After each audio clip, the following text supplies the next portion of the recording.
मगर कांग्रेस ने कहा मैं अकेला ही सारा चुनाव जीत जाऊंगा। अखिलेश जी ने कहा भैया 5-7 सीट हमको भी दे दो। बोला कौन अखिलेश? बहन जी को इन लोगों ने अछूत बनाने की कोशिश कर दी। बहन जी का नाम लेना गुनाह समझ लिया इन्होंने। कभी किसी चुनाव में ये चर्चा नहीं कांग्रेस में है कि भाई बहुजन समाज पार्टी एक राष्ट्रीय पार्टी रह चुकी है, 4 बार मुख्यमंत्री बहन जी रह चुकी है, कि एक बार उनसे भी बात कर लो भैया, किसी बंदे को वहां भी भेज दो गठबंधन में। अगर राजस्थान, मध्य प्रदेश और छत्तीसगढ़ में बहुजन समाज पार्टी से कांग्रेस गठबंधन कर लेती तो आज ये नतीजे नहीं आते। कांग्रेस ने जानबूझकर बहुजन समाज पार्टी को, समाजवादी पार्टी को और इस तरह के अपने सहयोगियों, कथित तौर पर इंडिया घटक के दलों को भी इन्होंने अपमानित करने का काम किया। और जो इंडिया बनाया गया फर्जी, अब तो फर्जी हो गया वो। आपने 5 राज्य में कहीं इंडिया तो दिखा नहीं आपका।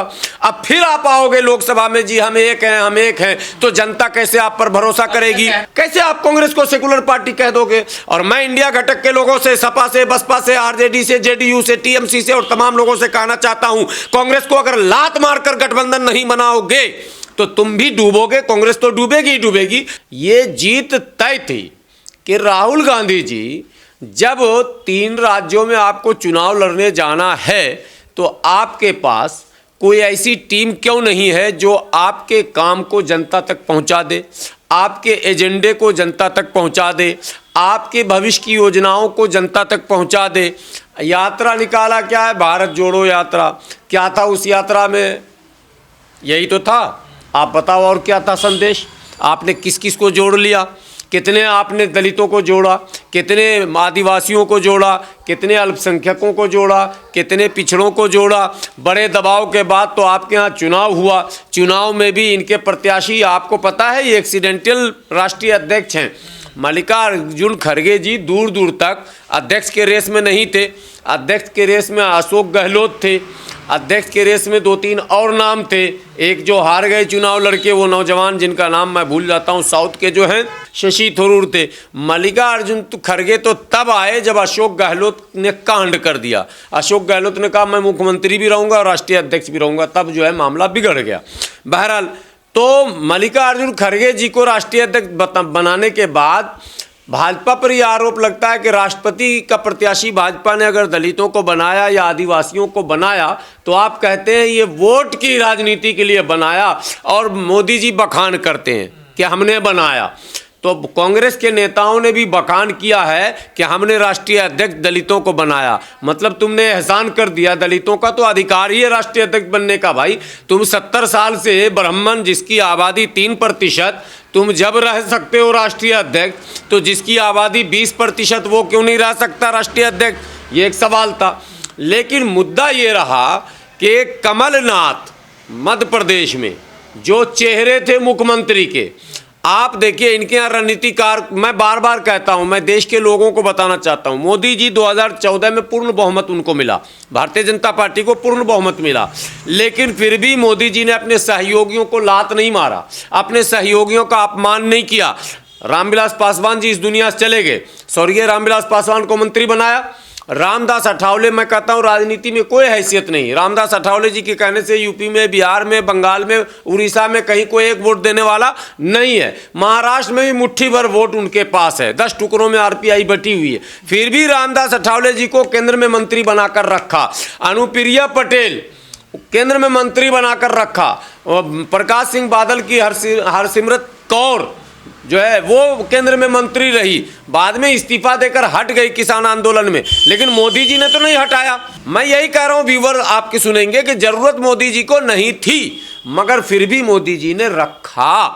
और कांग्रेस को जरूरत है, मगर कांग्रेस क्या करती है?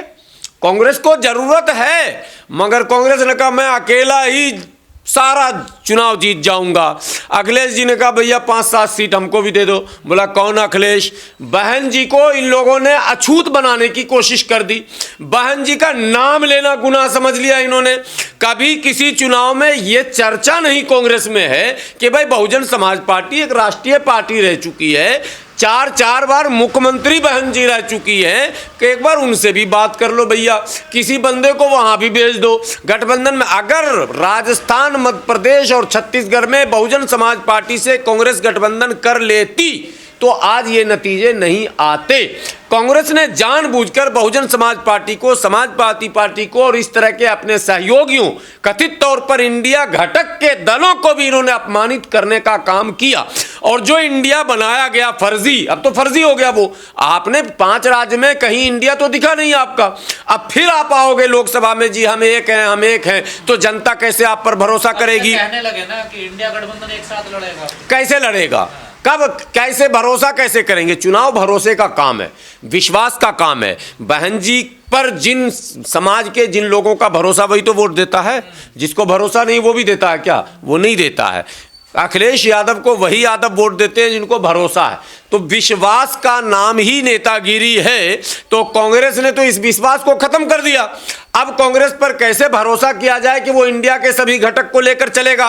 5 राज्य के चुनाव में अगर समाजवादी को 5 सीट दे देती, बसपा को 10 सीट दे देती, आज क्या कर लिया? घंटा लो आप बैठकर, 10-10 सीट, 20-20 सीट, कहीं विपक्ष में भी अब रहने के लायक नहीं रहे भाई। कहाँ 165 और कहाँ 65, कहाँ 60 और कहाँ 100 सीट का बढ़त है। अब विपक्ष वो भी टूट जाएगा, आप देख लेना, मैं भविष्यवाणी कर दे रहा हूं।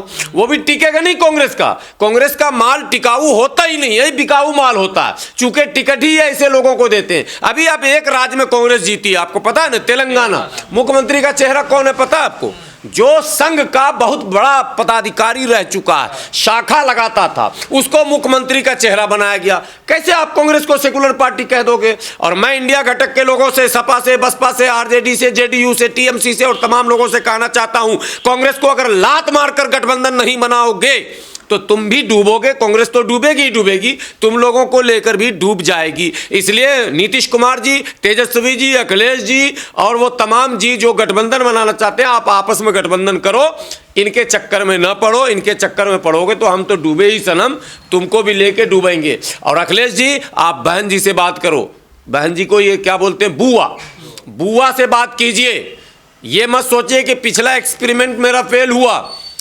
एक्सपेरिमेंट पास भी होता है, फेल भी होता है। एक्सपेरिमेंट का मतलब ही यही है कि कोई जरूरी नहीं सटीक हो। लेकिन आज थी कांग्रेस घमंड में, आत्मविश्वास में, ओवर कॉन्फिडेंस में।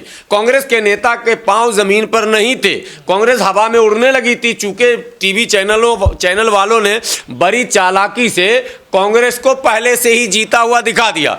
अब ये लगे कि भाई अब हम तो बादशाह बन चुके, अब कौन है टक्कर देने वाला, कौन है अखिलेश, कौन है फला, कौन है चिला। ये भाषा तो बोला गया ना भाई, कमलनाथ ने कहा ना ये बात। अब आप बताइए, कमलनाथ जी का जो कद है वो अखिलेश से बड़ा कैसे हो जाएगा? अखिलेश एक राज्य के, बड़े राज्य के, भारत के सबसे बड़े राज्य के मुख्यमंत्री रहे। अखिलेश एक पार्टी के राष्ट्रीय अध्यक्ष हैं। अखिलेश के पिता मुख्यमंत्री रहे, अखिलेश के पिता रक्षा मंत्री रहे। तो राजनीति में मैं कहता हूँ, और अब दौलत में भी कमलनाथ कोई अखिलेश से ज़्यादा नहीं अब होंगे। अब तो कोई सवाल ही नहीं पैदा होता, क्योंकि अखिलेश के पास भी अब दौलत कम नहीं है। 3 सवाल आपने कर दिया, कैसे देख रहे हैं और जिम्मेदार कौन और कहाँ गलतियाँ रही है।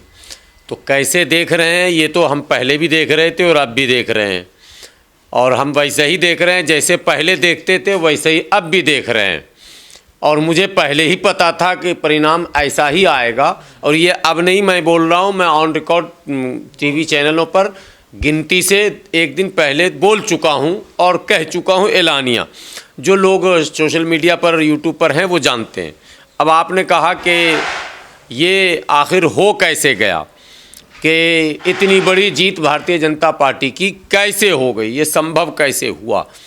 तो आप एकदम साफ साफ समझ लीजिए कि भारतीय जनता पार्टी एक ऐसी पार्टी है जिसके पास 3 तरह की टीम काम करती है। एक तो उनका जो संगठनात्मक ढांचा है, अध्यक्ष से लेकर और पन्ना प्रमुख तक, प्रदेश अध्यक्ष, राष्ट्रीय अध्यक्ष जेपी नड्डा जी से लेकर पन्ना प्रमुख तक, ये एक अलग ढंग से काम करता है। इसकी सक्रियता अपनी बनी रहती है, जो संगठनात्मक ढांचा है। दूसरा, आरएसएस की एक पूरी लॉबी होती है जो अंडरग्राउंड काम करती है। तीसरा भी एक गिरोह है जो केवल मोदी जी और अमित शाह जी के इशारे पर एक टीम बनी हुई है पूरे भारत में, वो काम करती है और बड़े ही सिस्टमेटिक ढंग से वो काम करती है, लोगों को जोड़ती है, मोबिलाइज करती है। ये तो भारतीय जनता पार्टी का सकारात्मक पहलू मैंने बताया आपको। उसका नकारात्मक पहलू ये है कि एंटी मुस्लिम जो भी माहौल बनाया जा सके, वो भी वो कोशिश की जाती है ताकि एक मतलब मुस्लिम विरोध के नाम पर भी कुछ वोट अगर आ सके तो आ जाए। उसमें भी भारतीय जनता पार्टी अक्सर व बेशतर सफल ही होती है। लेकिन ये तमाम जीत जो भाजपा की हुई है, ये तमाम उनके जो 3 तरह की टीमों का मैंने जिक्र किया है, मैं उसको भी इस जीत का श्रेय नहीं देता हूँ, बल्कि इस जीत का श्रेय कमलनाथ को, अशोक गहलोत को देता हूँ मैं।